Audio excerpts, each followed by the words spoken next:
అనకాపల్లి జిల్లా నక్కపల్లి మండలం ఉపపాక వెంకన్న ఆలయం వద్ద మసాలా తీర్థం ఘుమఘుమలాడుతోంది.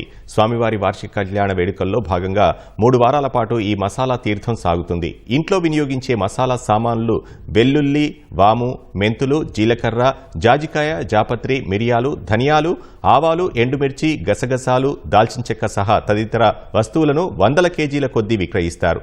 పదుల సంఖ్యలో దుకాణాలు వందల కేజీల సరుకు అమ్ముతుంటాయి. వీటిని కొనుగోలు చేసేందుకు ఉత్తరాంధ్ర జిల్లాల నుంచి భక్తులు భారీగా తరలివస్తుంటారు. స్వామివారి సన్నిధిలో సామాగ్రిని కొనుగోలు చేసి ఇంటికి తీసుకెళ్తే శుభం జరుగుతుందని అక్కడి భక్తుల విశ్వాసం.